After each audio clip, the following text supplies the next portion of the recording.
Injured horse blocks a train track, bringing everything to a standstill. Bystanders are stunned, watching in silence as she struggles to move. But then, she does something no one could have expected. Something so powerful it leaves everyone in tears. Who is this extraordinary animal? What drove her to this moment? And why will her next move be remembered forever? Don't miss this breathtaking story of courage, resilience, and the unbreakable bond between humans and animals. Before we get into the story, comment below where in the world you are. The morning sun cast long shadows across the train platform as Claire Bennett hurried through the bustling crowd. Her coffee sloshed in its paper cup as she weaved between rushing commuters, her worn leather bag bumping against her hip. The weekend couldn't come soon enough after a grueling week of parent-teacher conferences. Finding an empty window seat, Claire settled in with a relieved sigh. The familiar scent of coffee and the gentle sway of the train brought a smile to her tired face. As the station disappeared behind them, rows of trees and open fields replaced the urban landscape. Claire watched her reflection in the window, absent-mindedly tracing the rim of her coffee cup. The steady click-clack of wheels against rails created a soothing rhythm that allowed her mind to drift. She thought about her students' bright faces, the progress they'd made this term, and the stack of art projects waiting to be graded on her kitchen table. Without warning, the train lurched forward. Coffee splashed across Claire's blouse as passengers stumbled and luggage tumbled from overhead compartments. A chorus of surprised yelps and frustrated groans filled the car. "Ladies and gentlemen," the conductor's voice crackled over the intercom, "we've encountered an obstruction on the tracks. Please remain in your seats while we assess the situation." Murmurs rippled through the car as passengers pressed their faces against windows. Claire's heart skipped a beat when she saw what had stopped the train. There, sprawled across the tracks, lay a horse. The animal's coat, which might once have been a rich white, was matted with dirt and marked with angry welts. One leg lay at an awkward angle, and fresh cuts marred its flesh. But it was the horse's eyes that caught Claire's attention, deep pools of pain and exhaustion that seemed to look right through her. "They need to move it," a businessman in a crisp suit declared, checking his watch. "We can't sit here all day." "Are you suggesting we drag an injured horse off the tracks?" An elderly woman shot back, her knitting needles clicking with indignation. More voices joined the debate. "Maybe we could push it." "That's cruel." "Well, what else can we do?" Claire barely heard them. She couldn't tear her gaze away from those eyes. Something in them called to her, stirring memories of the horses she'd grown up around, their gentle spirits, their quiet strength. This horse's broken body told a story of suffering, but there was still a spark of life in those eyes, a silent plea for help that Claire couldn't ignore. Her hands trembled as she set down her coffee cup. Without fully realizing what she was doing, Claire stood up. She took a step toward the train door, then another, drawn by an inexplicable need to help this creature.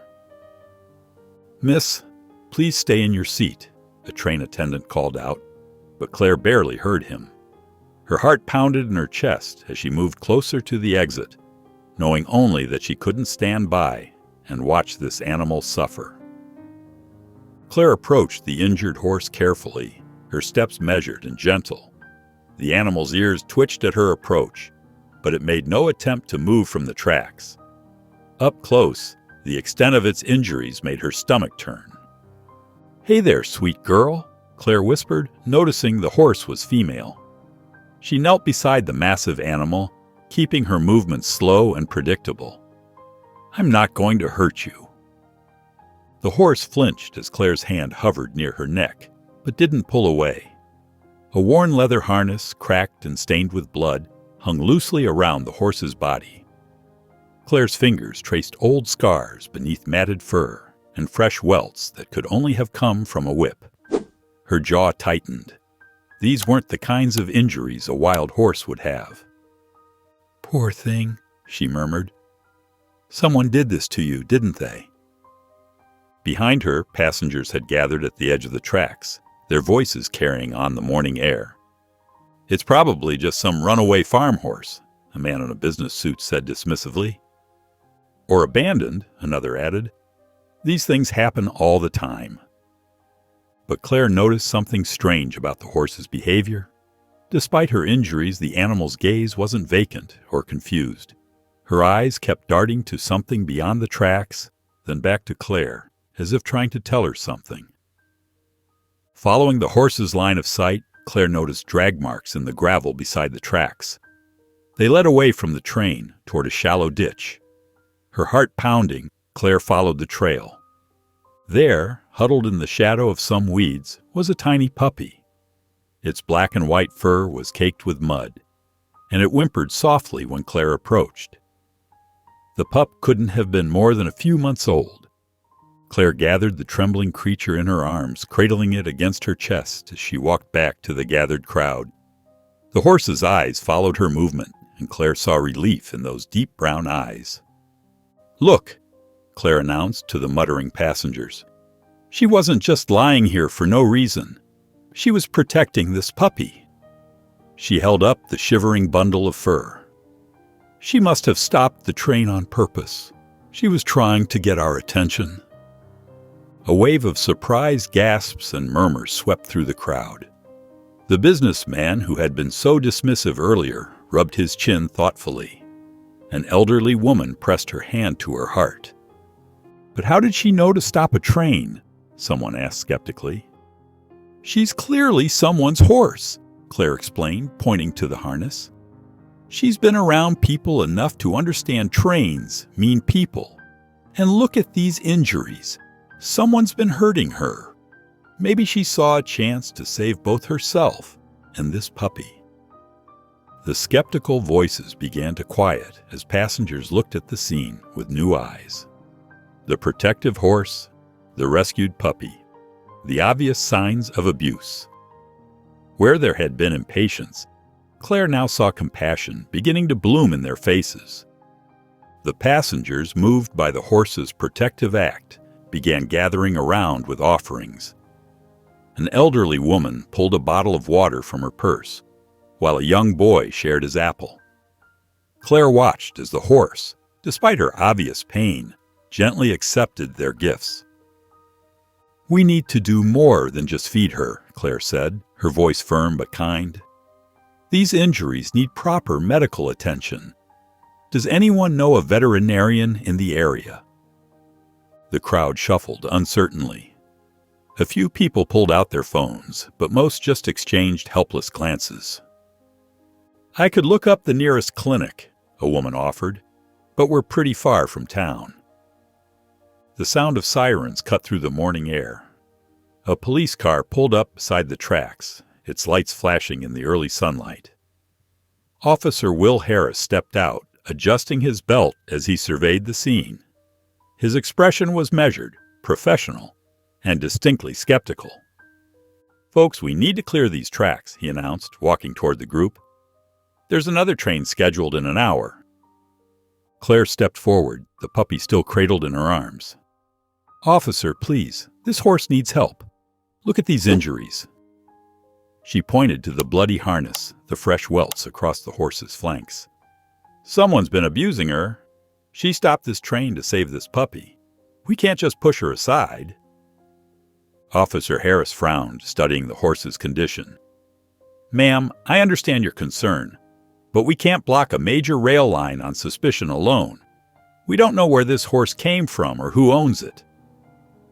"These marks weren't made by accident," Claire insisted, her voice trembling with emotion. She gestured to the crisscrossing scars beneath the horse's matted coat.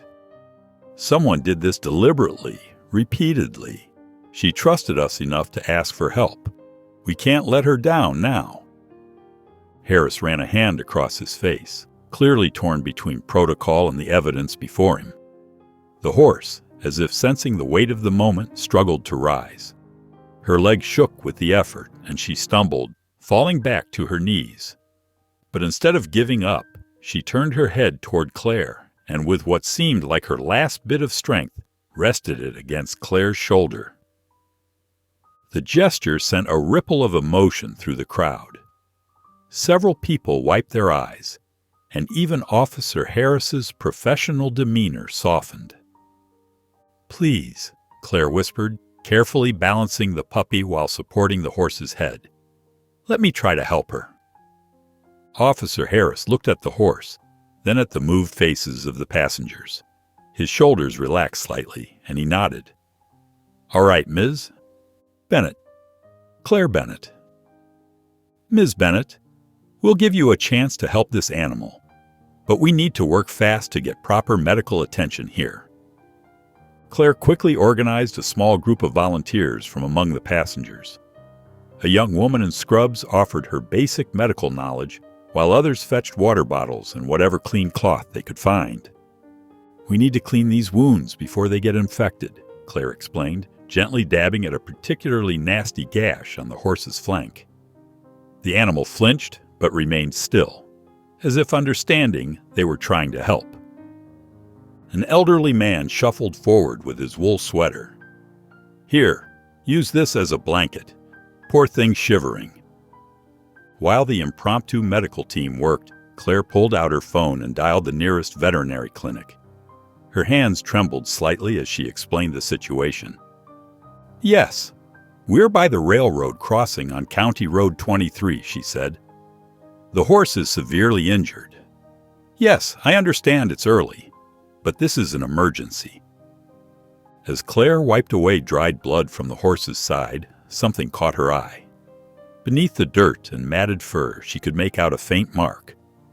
Leaning closer, she realized it was a brand, worn and barely legible, but definitely there. "Officer Harris," she called out. "Look at this. It's some kind of commercial brand." The officer crouched down beside her, squinting at the mark.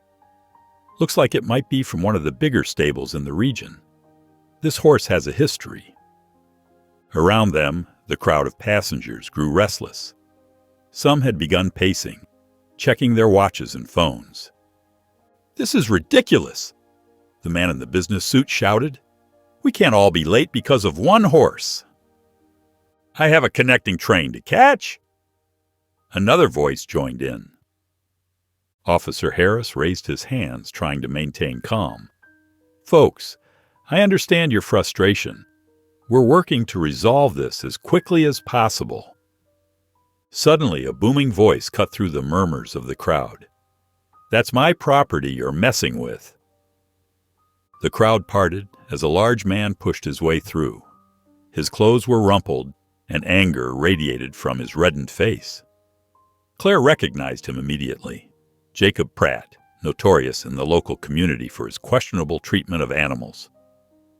"This horse belongs to me," Jacob declared, pointing an accusatory finger, "and I demand it be returned right now."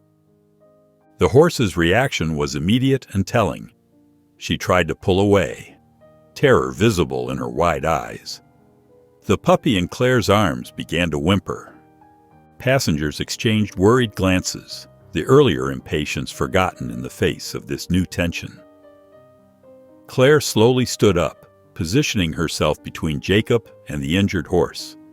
Her heart pounded, but her voice remained steady as she prepared to confront him. Jacob Pratt's heavy boots thundered across the gravel as he approached the group gathered around the injured horse. His face was twisted with rage, and spittle flew from his mouth as he shouted, "Get away from my property!" He waved his arms wildly. "That worthless nag has caused nothing but trouble. Look at this mess. Holding up a whole train just because she couldn't do her job." The crowd shifted uncomfortably, some people stepping back from his aggressive display. The injured horse trembled, trying to shift away from his voice despite her wounds. "Always been nothing but a burden," Jacob continued, his voice dripping with contempt. "Can't even pull a simple carriage without making a fuss." Claire felt something steel itself inside her. She stepped forward, meeting Jacob's glare with unwavering determination. Without breaking eye contact, she knelt beside the horse, placing a gentle hand on its neck. "You're not worthless," she whispered, loud enough for those nearby to hear. Her fingers traced soothing circles through the matted mane. "You're brave and strong. You saved this little puppy, didn't you?" The horse's breathing steadied slightly under her touch. Claire smiled softly, an idea forming in her mind. "Daisy," she said quietly. "That's what I'll call you. You're as pretty as a flower, even now." A woman in the crowd smiled. "Daisy suits her." "Poor Daisy," another passenger murmured. "Look how gentle she is." Jacob's face reddened further as the name spread through the crowd.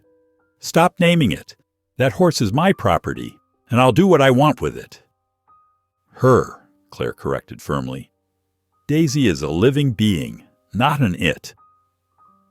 "I'll sue," Jacob bellowed, jabbing a finger toward Claire. "I'll have you arrested for theft. That horse belongs to me."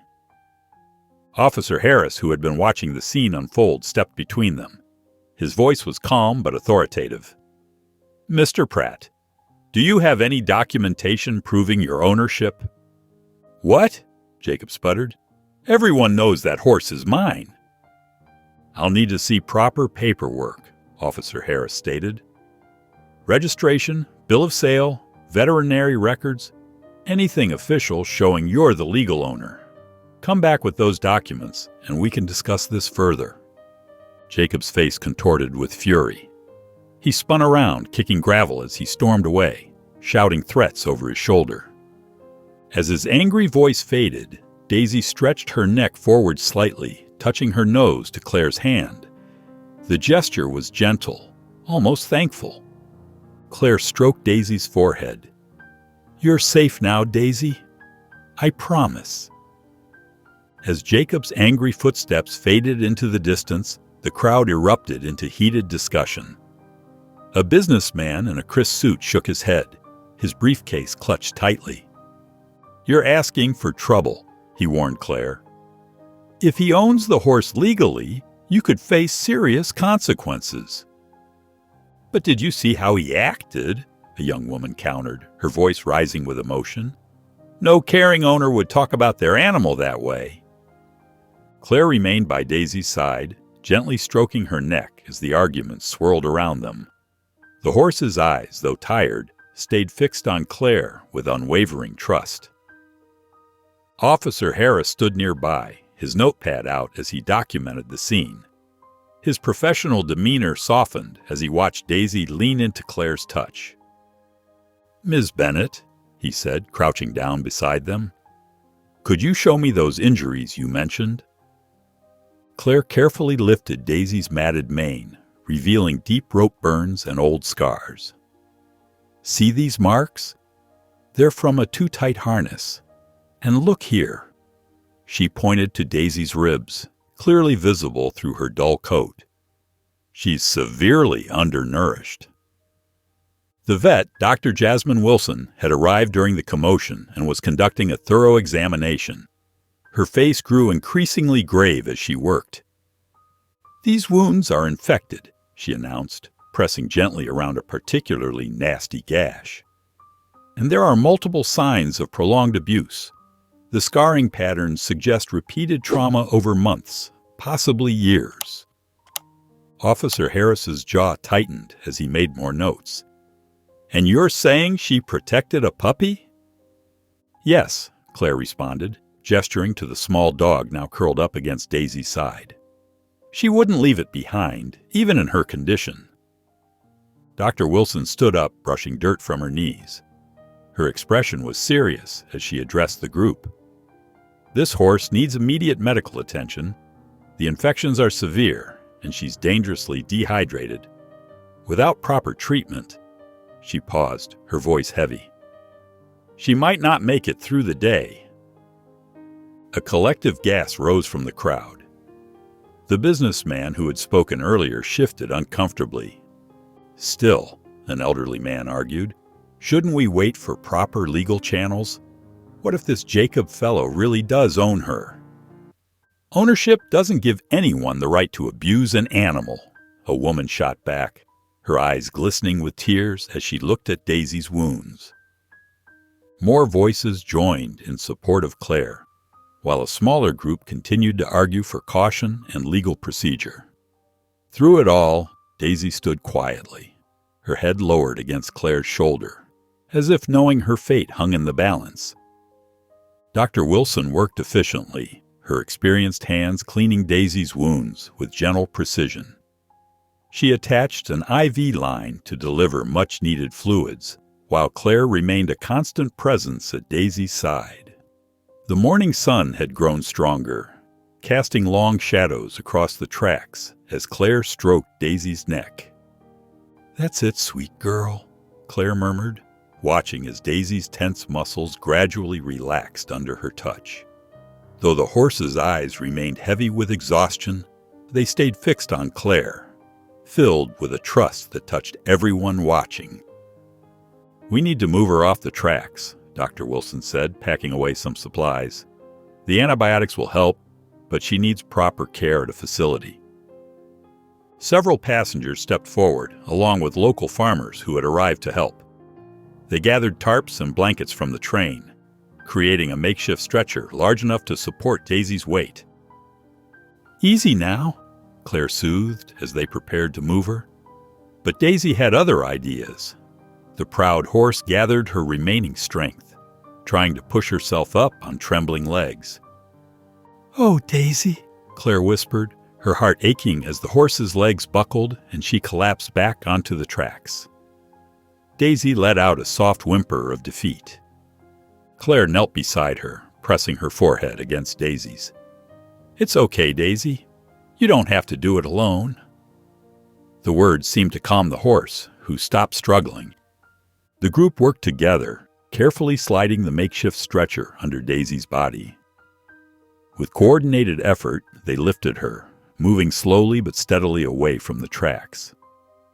They lowered her onto a grassy patch beside the railway, where Dr. Wilson could continue treatment more safely. As soon as they settled her, Daisy reached out with her nose, gently nudging Claire's hand. The simple gesture of gratitude brought tears to several onlookers' eyes. Even the businessman who had argued against helping now stood quietly, his earlier protests forgotten as he watched the wounded horse's display of trust and affection. "Would you look at that?" an elderly woman whispered, wiping her eyes. "She knows exactly who's trying to help her." The crowd had grown silent, moved by the connection between Claire and Daisy. What had started as an inconvenient obstacle on the tracks had become something more, a living, feeling creature whose quiet dignity touched them all. Jacob's truck screeched to a halt beside the gathering, kicking up dust as he jumped out clutching a folder. His face was red with anger as he stormed toward Officer Harris, waving the papers. "Here's your proof," he shouted, thrusting the documents at the officer. "That horse is my property, and I want her back now." Dr. Wilson stepped closer to examine the paperwork over Officer Harris's shoulder, her brow furrowing as she studied the details. The morning breeze ruffled the pages as she pointed to several sections. "These registration numbers don't match standard identification protocols," she said, her voice steady but concerned. "And look here, there's no proper documentation of required health checks or vaccination records." Claire stood her ground beside Daisy, her hand resting protectively on the horse's neck. "Just look at her condition," she pleaded, gesturing to the wounds and scars covering Daisy's body. "No responsible owner would let this happen." "That's my property," Jacob snarled, jabbing his finger toward Daisy. "You're nothing but thieves, the lot of you." The crowd shifted uneasily, their reactions split. A man in a business suit spoke up. "If he has papers, shouldn't we respect that?" But others disagreed, including an elderly woman who had been helping care for Daisy. "Papers don't give anyone the right to abuse an animal." Officer Harris held up his hand for silence, his expression stern as he studied the documents. After a long moment, he looked directly at Jacob. "These papers raise more questions than they answer, Mr. Pratt," he said firmly. "Until we can verify everything properly, Daisy stays where she is. And I'm warning you, don't try anything." Jacob's face twisted with rage. "This isn't over," he shouted, snatching back his papers. "I'll be back with people who'll make you sorry you ever interfered." He stormed back to his truck, the tires spinning in the gravel as he sped away. In the tense silence that followed, Daisy stirred. Despite her weakness, she lifted her head slowly and rested it on Claire's arm, her eyes half closed, but trusting. Several onlookers wiped away tears at the sight, moved by the horse's gentle gesture. "She knows," whispered a young girl in the crowd. "She knows who's trying to help her." The morning sun beat down mercilessly as Claire and Dr. Wilson worked quickly to stabilize Daisy. Several passengers who had watched from a distance now stepped forward, offering their jackets and scarves to create shade. "We need to keep her temperature down," Dr. Wilson instructed, accepting a bright blue tarp from a businessman who had earlier questioned their efforts. "Thank you," she said with a grateful nod. Together, the group fashioned makeshift support poles from branches and created a shelter over Daisy. A mother and her young daughter brought bottles of water, while an elderly man offered his camping blanket to make Daisy more comfortable. Dr. Wilson's face grew serious as she checked Daisy's vital signs again. "Her pulse is weak," she told Claire quietly. "Without proper medical care in the next 24 hours, I'm not sure she'll make it." Officer Harris approached, his radio crackling at his belt. "I've located a horse trailer we can borrow from the Thompson farm down the road," he announced. "But we'll need to figure out how to get her in safely." The crowd sprang into action. 2 construction workers used wooden planks from a nearby fence to construct a gentle slope. Others gathered fallen leaves and soft grass to create better footing. Within an hour, a sturdy ramp led up to the borrowed trailer. When the time came to move Daisy, she lifted her head weakly, her eyes wide with uncertainty.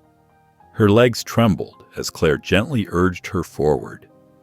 "It's okay, girl," Claire whispered, keeping one hand on Daisy's neck. "Just a few steps at a time. I'm right here with you." Daisy's hooves clicked tentatively on the wooden ramp. Twice she stopped, her breath coming in sharp bursts.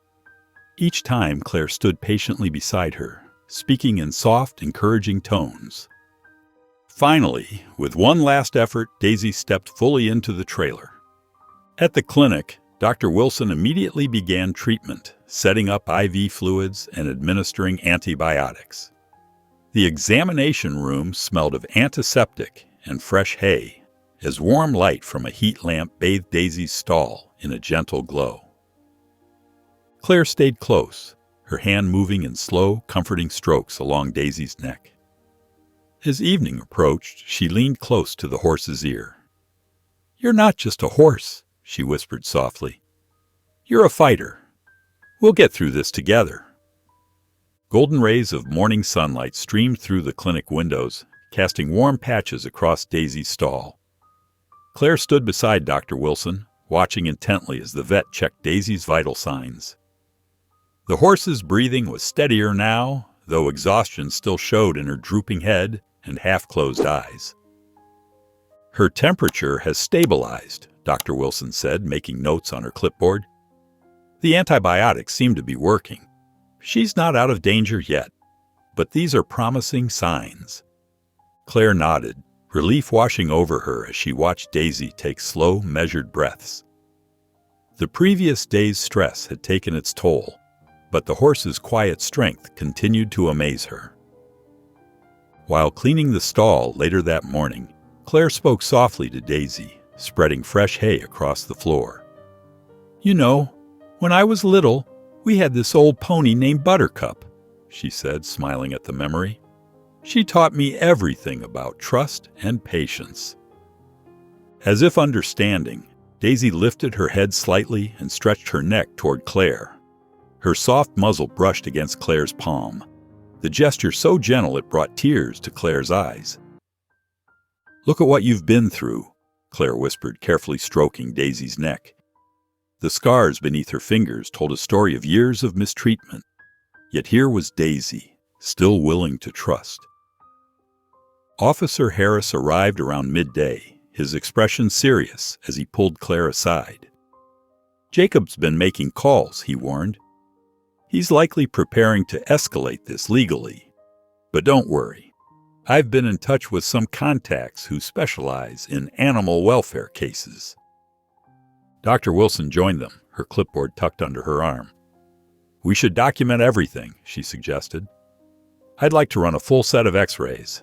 If this goes to court, we'll need concrete evidence of the abuse." That evening, in the clinic's dimly lit examination room, Dr. Wilson held up several x-ray films to the light. Claire's heart sank as the vet pointed out multiple healed fractures in Daisy's legs, signs of repeated trauma that had never been properly treated. "These injuries," Dr. Wilson explained, tracing the shadows on the film, "they're consistent with long-term abuse. No accident could explain this pattern." Claire's hands trembled as she studied the images, each mark representing a moment of pain Daisy had endured alone.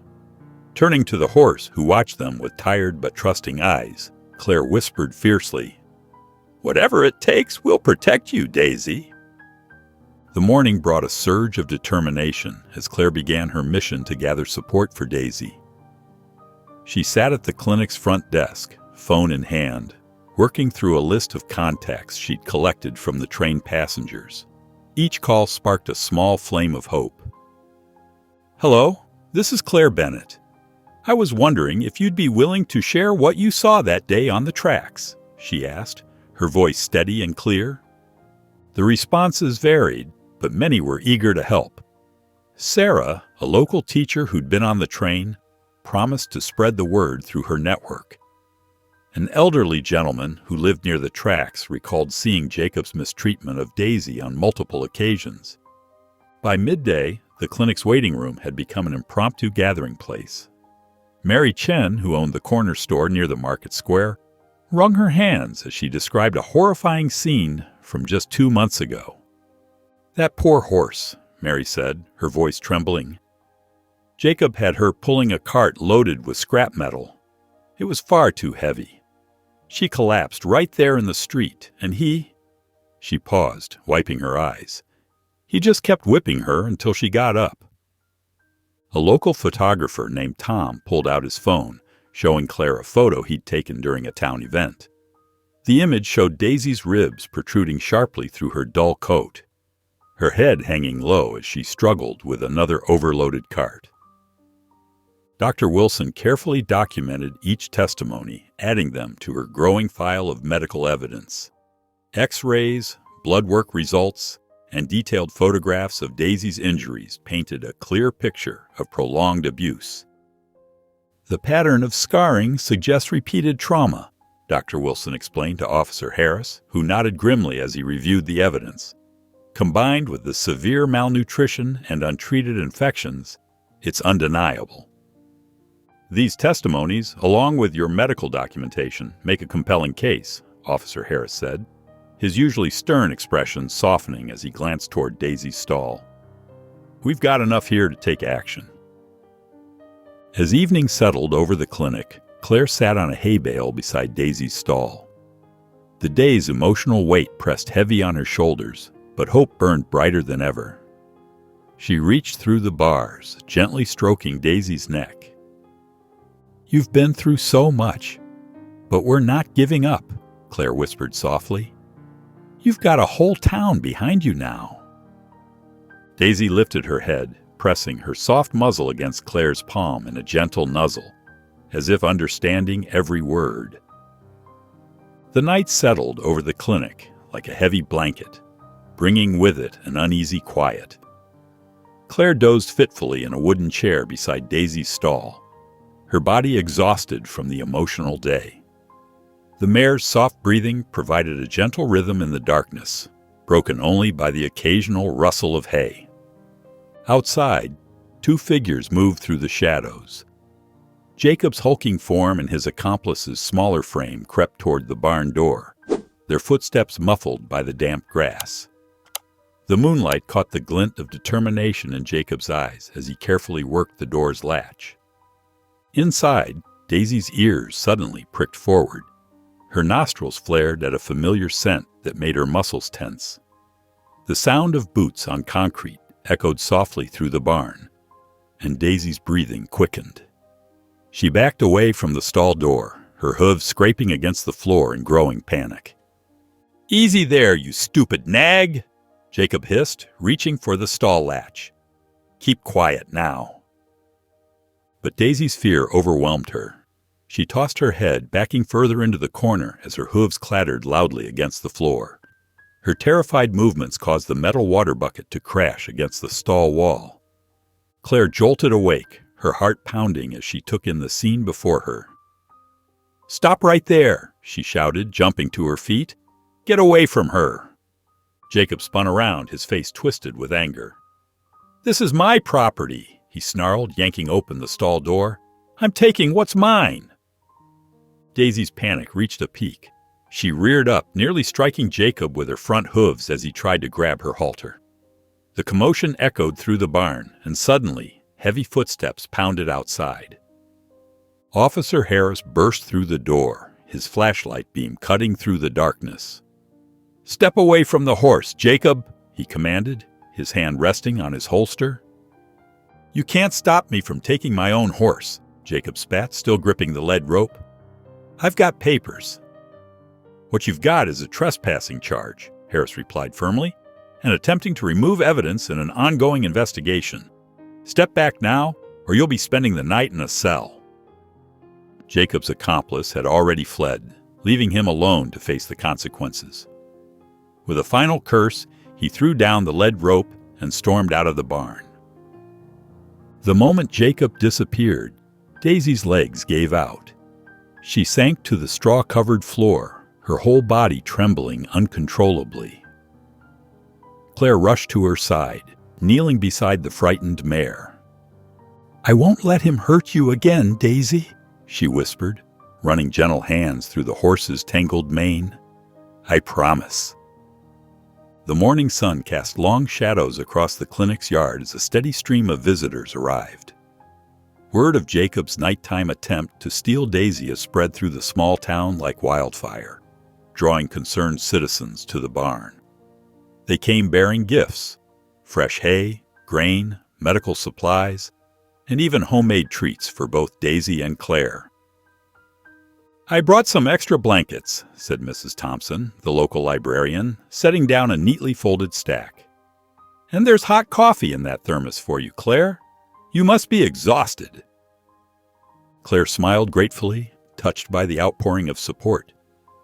The barn buzzed with activity as people helped clean stalls, organize supplies, and check on Daisy.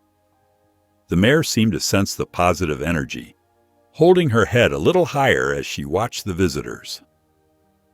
Mid-morning, a sharp-dressed woman in her 40s approached Claire, introducing herself as Sarah Martinez from the Regional Animal Rights Coalition. "We've been following Daisy's case," she explained, pulling out a folder. "The evidence you've gathered, the medical records, witness statements, and now this attempted theft, it's more than enough for legal action." Claire listened intently as Sarah outlined their options. "We can file an emergency injunction today," Sarah continued. "It would legally prevent Jacob from coming near Daisy while we build the case against him. Given the documented abuse and last night's incident, I'm confident a judge will grant it." As they talked, Claire noticed Daisy standing steadily at her water bucket, drinking deeply.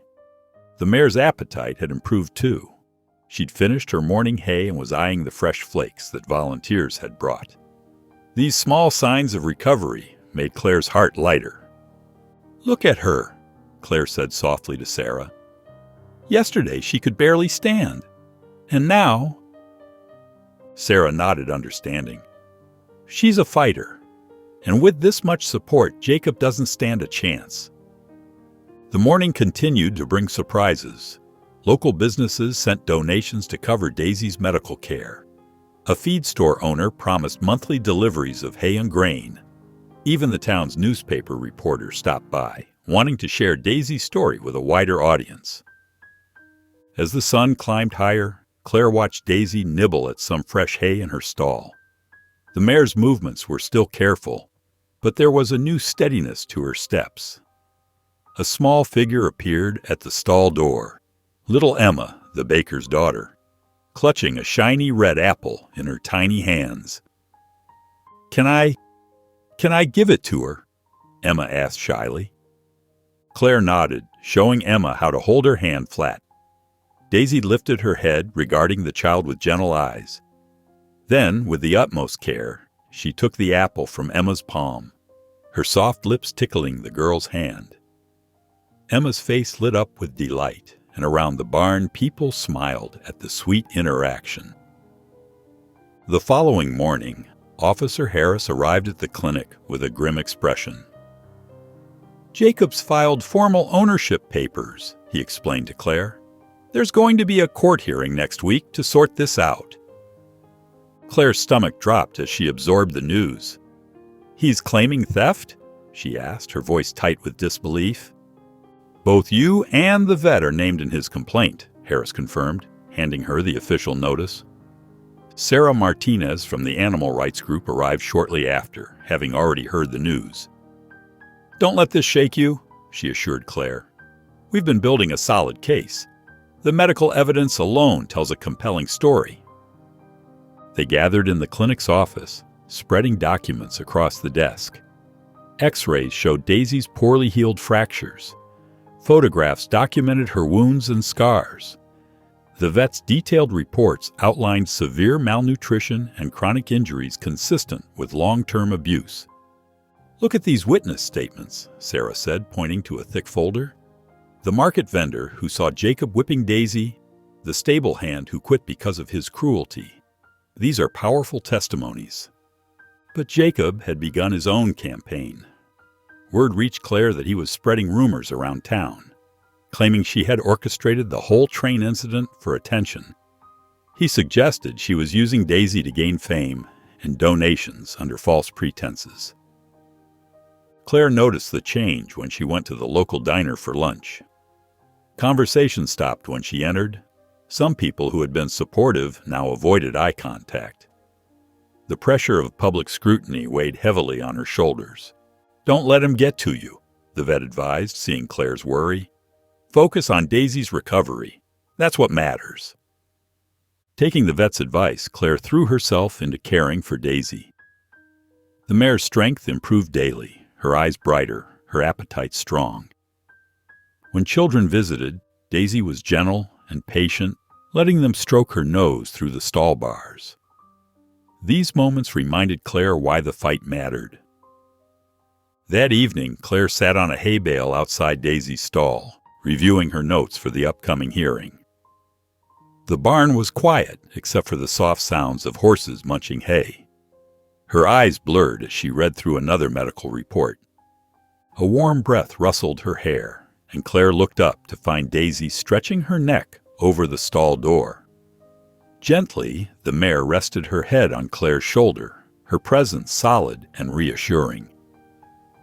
Claire reached up to stroke the horse's soft cheek, feeling the strength of their connection. "We're going to get through this," she whispered, drawing comfort from Daisy's quiet support. The simple gesture cleared away her doubts, reminding her exactly why she had chosen to take this stand. The morning sun cast long shadows across the courthouse steps as Claire walked up them, her heart pounding against her ribs. Officer Harris and the vet flanked her, their presence steadying her nerves. Behind them, a small crowd of townspeople gathered, some holding handmade signs supporting Daisy. Inside the cramped courtroom, Claire sat at one table with Sarah Martinez, while Jacob and his lawyer occupied the other. Jacob shot her a cold glare before turning to whisper something to his attorney. The wooden benches creaked as people filed in, filling every available seat. Judge Peterson called the hearing to order, her stern gaze sweeping across the room. Jacob's lawyer stood first, his polished shoes clicking against the floor as he approached the bench with a stack of papers. "Your Honor, my client has clear documentation of ownership," he declared, holding up several forms. "This horse has been Mr. Pratt's legal property for 3 years. These so-called concerned citizens have no right to interfere with his business practices." Jacob took the stand next, his face a mask of injured dignity. "I've worked with horses all my life," he stated, his voice dripping with false sincerity. "Any injuries were just accidents from normal work.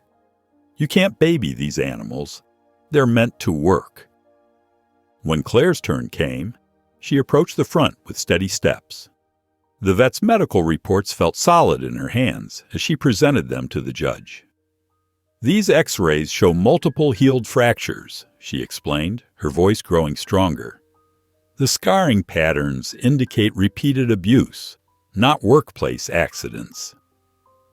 The vet followed with her testimony, pointing out specific injuries that could only have come from deliberate mistreatment. Then came the witnesses.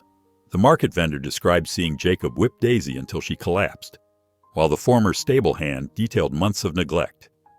Claire saved the most powerful evidence for last. The photographs showed Daisy standing on the train tracks, her body weak but determined, protecting the small puppy in the ditch.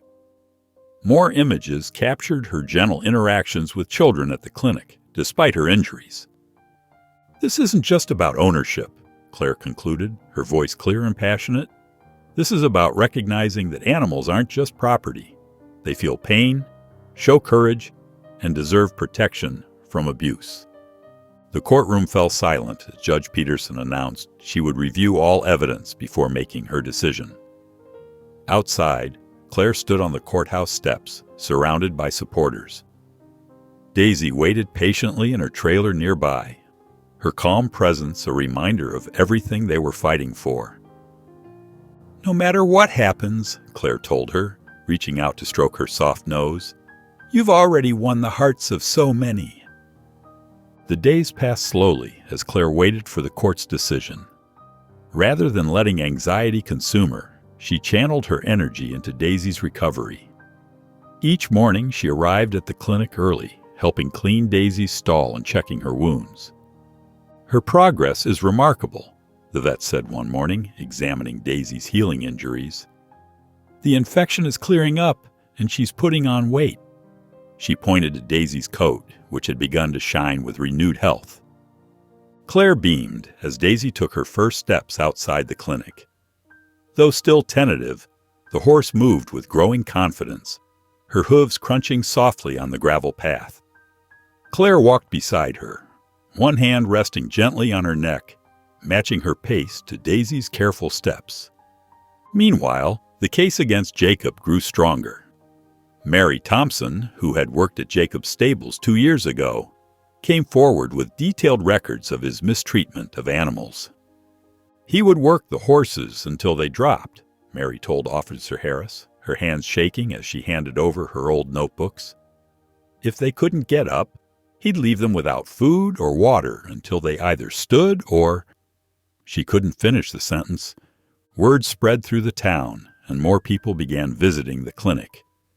Claire organized a small gathering one sunny afternoon, setting up chairs in the clinic's yard.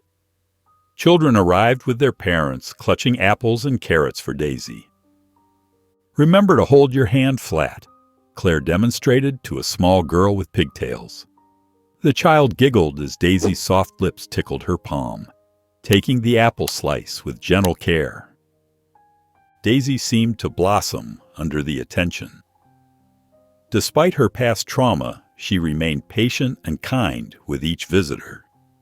Even the most nervous children found courage in her calm demeanor. Parents watched in amazement as their usually shy kids confidently approached the horse, drawn by her gentle nature. As the sun began to set that evening, Claire led Daisy back to her stall. The golden light filtered through the barn windows, casting warm shadows across the floor. Looking at the horse who had come to mean so much to her, Claire smiled. "We're getting closer, Daisy. You've already changed so many lives, including mine." Daisy responded with a soft nicker, her breath warm against Claire's hand. The courthouse buzzed with nervous energy as people filed into the crowded room. Claire sat straight-backed in her chair, her hands clasped tightly in her lap. Officer Harris stood near the door, his expression neutral but watchful. The vet had positioned herself close to Claire, offering silent support. Jacob lounged in his seat beside his lawyer, a smirk playing at the corners of his mouth. He shot confident glances at his supporters, as if victory was already certain.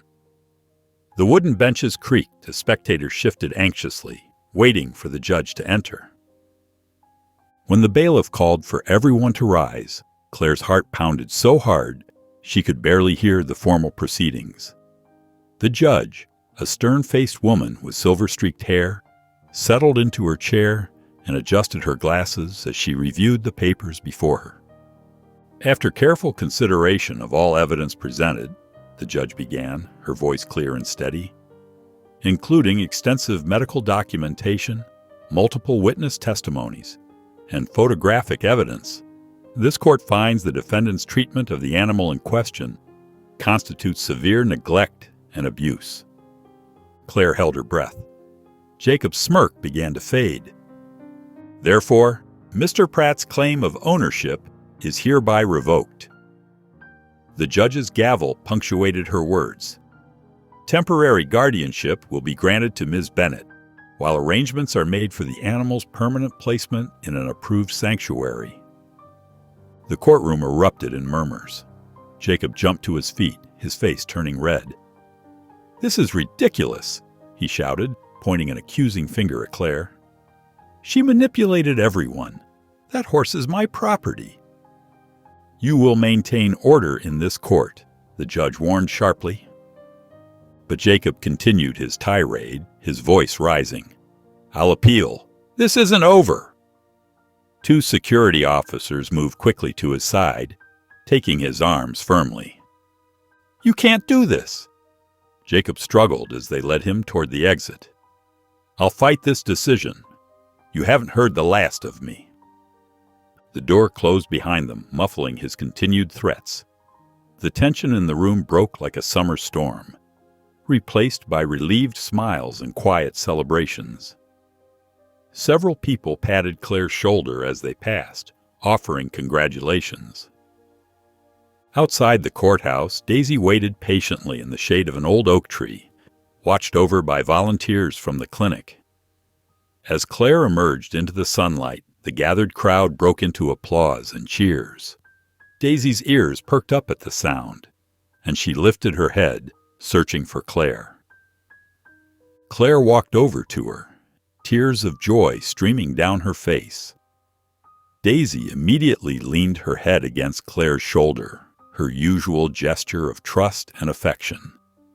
The horse's breathing was calm and steady, as if she understood that the danger had passed. "You're free now, Daisy," Claire whispered, running her hand along the horse's neck. "Truly free." The morning after the court victory, Claire arrived at the clinic to find angry messages plastered across social media. Jacob had been busy overnight, posting accusations about her motives and character. He claimed she was using Daisy to start a profitable sanctuary business, calling her a manipulative fraud who had stolen his livelihood. "Don't let him get to you," the vet said, noticing Claire's troubled expression. "Focus on what matters." And there it was. What mattered most was right in front of her. Daisy stood in her stall, eagerly accepting an apple from Claire's hand. Her coat had begun to shine, and her wounds were healing nicely. The fear in her eyes had been replaced by a gentle curiosity. Officer Harris stopped by later that morning, his face grim. "Jacob's been making calls trying to pressure the department into reviewing the case. But don't worry, his tactics aren't working." Claire nodded, scratching behind Daisy's ears. "I just wish he'd give up and let her heal in peace." While Jacob continued his campaign against her, Claire threw herself into Daisy's rehabilitation. Under the vet's guidance, they started Daisy on gentle exercises to rebuild her strength. The horse's progress was remarkable. She could now trot short distances without tiring. The community's response to Jacob's accusations surprised Claire. Instead of believing his lies, they organized a fundraiser at the local community center. Tables filled with home-baked goods lined the walls, and children sold hand-drawn pictures of Daisy. Local businesses donated items for a raffle. See? The vet gestured at the crowd. This is the truth Jacob can't destroy. Meanwhile, Officer Harris had been quietly investigating Jacob's other business dealings. What he found was troubling. Former employees came forward with stories of other animals suffering similar abuse. Documentation revealed a pattern of neglect stretching back years. His whole operation is starting to unravel, Harris told Claire as they watched Daisy graze in the clinic's paddock. We found evidence of multiple violations involving other animals. The department's launching a full investigation. Jacob's attacks grew more desperate as news of the investigation spread. His social media posts became increasingly erratic, and fewer people paid attention to his accusations. Some of his strongest supporters began distancing themselves as more details emerged about his treatment of other animals. Claire focused on the positive changes. Daisy's progress continued to inspire everyone who met her. The horse who had once collapsed on the train tracks now moved with growing confidence, her gentle nature touching hearts throughout the community. When Officer Harris arrived with news that Jacob was under official investigation, Claire felt a weight lift from her shoulders. He's going to have to answer for more than just Daisy now, Harris explained. We've uncovered enough evidence to suggest this was a pattern, not an isolated incident. The autumn breeze carried the scent of hay and wildflowers as Claire prepared for Daisy's transition to her new home. The sanctuary, rolling meadows, sprawled across 50 acres of gentle hills and open pastures. Ancient oak trees dotted the landscape, providing natural shelter for its residents. Everything's ready, Sarah, the sanctuary director, assured Claire. We've prepared a special stall for her, and she'll have plenty of space to roam once she's settled. Claire led Daisy through town one final time, marveling at how far the horse had come. Gone was the frightened, broken creature from the train tracks. In her place stood a proud mare with a gleaming coat and clear, bright eyes. Word had spread about Daisy's departure, and townspeople lined the streets to bid farewell. Children rushed forward with treats, which Daisy accepted with her characteristic gentleness. Mrs. Thompson from the library wiped tears from her eyes as she offered Daisy a fresh apple. She changed this town, Mrs. Thompson said softly, made us all a little kinder. Little Emma, who had visited Daisy every day at the clinic, stepped forward with a hand-drawn picture. I drew you and Daisy, she told Claire, her voice wobbling, so you won't forget. The drive to the sanctuary felt both too long and too short. Claire sat in the back of the transport trailer with Daisy, stroking her neck and sharing memories of their time together. Each mile brought them closer to their inevitable goodbye. At Rolling Meadows, other rescued horses grazed peacefully in the distance. The staff welcomed them warmly, leading Daisy to her new stall. Claire watched as Daisy explored the space, sniffing curiously at the fresh bedding and peering out at her new neighbors. Sarah showed them the paddock where Daisy would spend her days.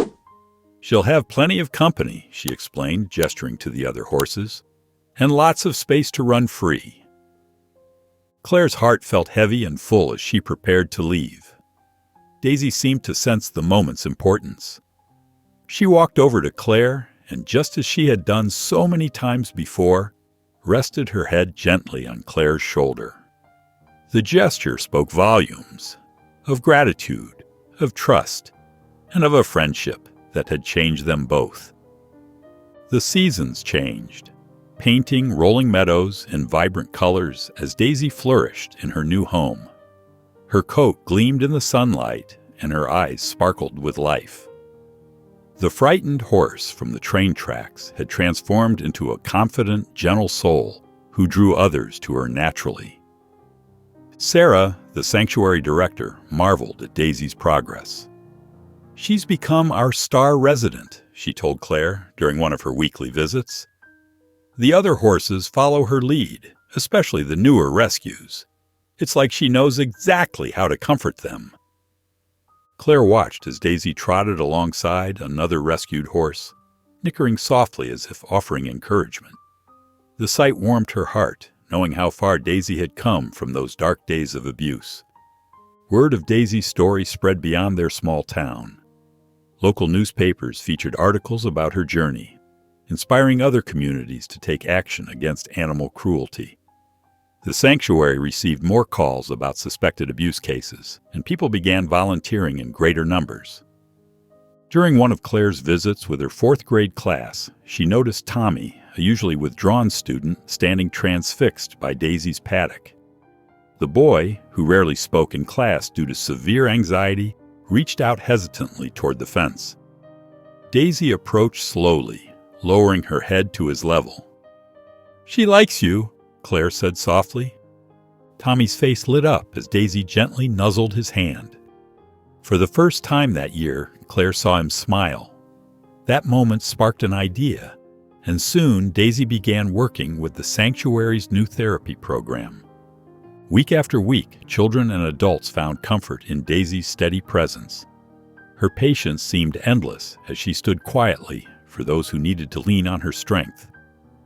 Veterans with PTSD, children with autism, and others dealing with trauma found peace in her company. Meanwhile, Officer Harris's investigation into Jacob's operations yielded results. Multiple charges of animal cruelty were filed, and former employees came forward with damning testimony. The community that once tolerated his behavior now turned their backs on him completely. Claire often brought her students to the sanctuary, watching as Daisy led them in guided interactions. The horse, who once couldn't trust, now taught others how to trust again. Tommy, who had barely spoken months ago, now chatted happily about his sessions with Daisy. During one therapy session, Claire stood back and observed as Daisy guided a group of children through their exercises. The horse moved with gentle purpose, adjusting her pace to match each child's needs. Her eyes, once filled with fear, now reflected wisdom and compassion. The sanctuary's rolling hills stretched out under the morning sun as Daisy grazed peacefully alongside her new companions.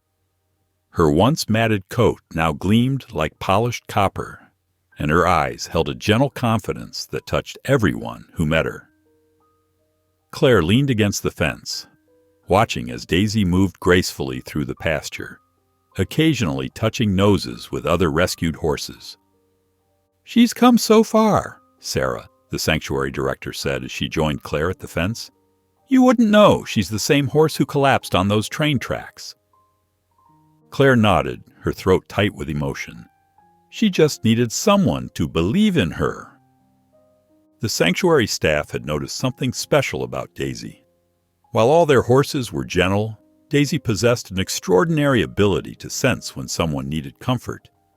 She would lower her head to meet children at eye level, stand perfectly still for nervous handlers, and offer soft, nickering sounds to distressed visitors. During one particularly busy afternoon, Sarah approached Claire with excitement in her eyes. "Oh, we've been watching Daisy with our visitors," she explained. "She has a natural gift for therapy work. Would you help us train her for our children's program?" Claire's face lit up at the suggestion. "Of course! I'd love to be part of that." They began Daisy's training slowly, introducing her to different situations and teaching her to respond to gentle commands. She proved to be an exceptional student, picking up new skills with remarkable ease. Her patience seemed endless, and her intuition about people's needs amazed even the experienced staff members. One cloudy morning, a small group visited the sanctuary, including a young boy named Michael, who hadn't spoken since experiencing a traumatic event months earlier. His therapist had suggested animal therapy as a possible breakthrough. Claire watched from a distance as Michael approached Daisy's paddock. The boy's shoulders were hunched, his eyes downcast. Daisy, sensing his hesitation, remained perfectly still as he drew closer. The child stood before the horse, his small hand trembling slightly as he reached toward her. Daisy lowered her head, bringing herself to his level. With infinite gentleness, she allowed him to touch her mane. Michael's fingers curled into the soft hair, and for the first time in months, a tiny smile appeared on his face. The transformation, though small, spoke volumes about Daisy's ability to reach those who needed her most. Claire felt tears welling up in her eyes as she witnessed the quiet interaction. The abused horse, who had once stood broken on the train tracks, had become a healer in her own right, offering others the same kind of compassion that had saved her. Officer Harris's patrol car kicked up dust as it rolled down the sanctuary's driveway. Claire met him at the fence, noticing the satisfied look on his face. "We got him," Harris said, removing his hat. "Jacob's been charged with multiple counts of animal cruelty and running illegal operations. The district attorney's office is taking it very seriously." Claire's hands gripped the wooden fence rail. "Really? After all this time?" Harris nodded, his usually stern expression softening. "The media's all over it. It seems your stand with Daisy opened up a whole can of worms. Other victims started coming forward." In the following weeks, Jacob's trial dominated local headlines. Former employees, some still shaking with anger, took the stand. They described horrific scenes of neglect and abuse at his facilities. Each testimony painted a darker picture of Jacob's operations. Another witness described seeing Jacob whip horses until they bled, forcing them to pull loads far too heavy for their frames. The prosecution presented photographs, veterinary records, and financial documents showing years of systematic abuse. When Daisy's case was presented, the courtroom fell silent. The vet who had treated her that first day showed X-rays revealing years of untreated injuries. Claire's photographs of Daisy's condition on the train tracks drew audible gasps from the jury. Jacob sat stone-faced throughout the proceedings, his previous swagger completely gone. When the verdict came down, he seemed to shrink in his seat. The judge's words rang through the hushed courtroom. A substantial fine, hundreds of hours of community service, and a lifetime ban from owning or working with animals.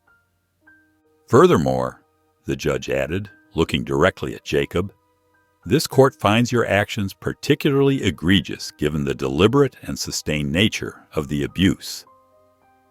After the sentencing, Claire watched through the courthouse window as Jacob slunk away to his car, head down, avoiding the reporters' cameras. The man who had once terrorized so many animals with his mere presence now seemed small and insignificant. Later that afternoon, Claire visited Daisy at the sanctuary. The horse was in the training ring, helping a young girl overcome her fears. Daisy stood perfectly still. Her gentle eyes focused on the child as she tentatively reached out to stroke her neck. "You stood your ground, Daisy," Claire said softly, watching the interaction. "And you changed so many lives because of it." The sanctuary buzzed with excitement on the morning of Daisy's first official therapy session. Staff members had prepared the round pen with special care, laying fresh straw and setting up comfortable seating areas for visitors. Claire watched from the fence as Daisy walked into the space, her coat gleaming in the morning sun, head held high with quiet confidence. Children and adults gathered around, some nervous, others eager to meet the horse they'd heard so much about.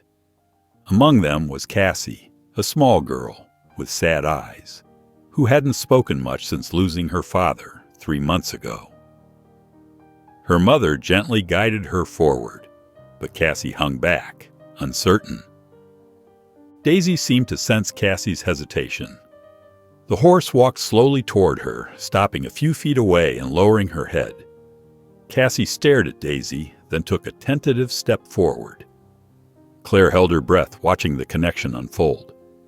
"Hi," Cassie whispered, barely audible.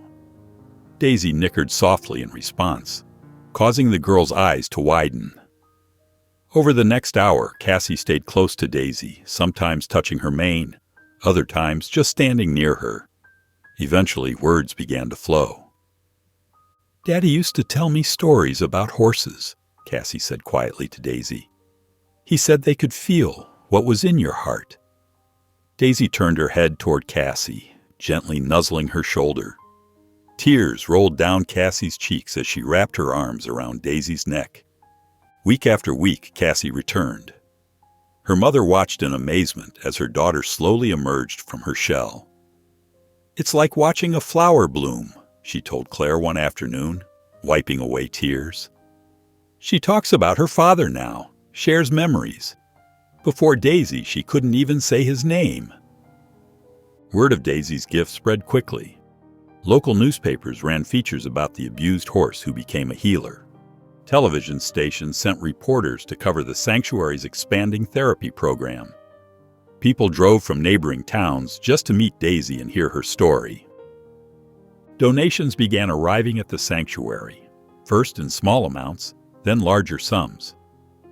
Companies offered to sponsor new facilities, and volunteers signed up to help with the growing number of rescued animals. Through it all, Daisy remained unchanged, carrying herself with the same quiet dignity that had first captured Claire's heart. During a special public event at the sanctuary, dozens of children gathered in the main arena. Daisy walked among them, stopping to greet each one. Some children reached out to touch her, while others simply stood close, drawing comfort from her presence. The arena fell quiet, except for Daisy's soft footsteps and occasional gentle nickering. Parents watched in awe as their children opened up, sharing stories and feelings they'd kept hidden. Cassie, now a regular at the sanctuary, helped guide newer children, explaining how Daisy had helped her find her voice again. Claire observed from the side as Daisy moved through the group, her presence radiating a calm that seemed to touch everyone in the arena. The horse that had once stood broken on train tracks now stood as a symbol of healing and hope, her quiet strength inspiring all who met her. The autumn breeze rustled through the oak leaves as Claire made her way up the sanctuary's winding path. 5 years had passed since that fateful morning on the train tracks, and now, at 72, she knew this would be her last visit before moving closer to her grandchildren.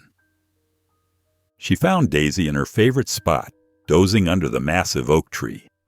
The horse's coat still shone with health, though flecks of gray now peppered her mane.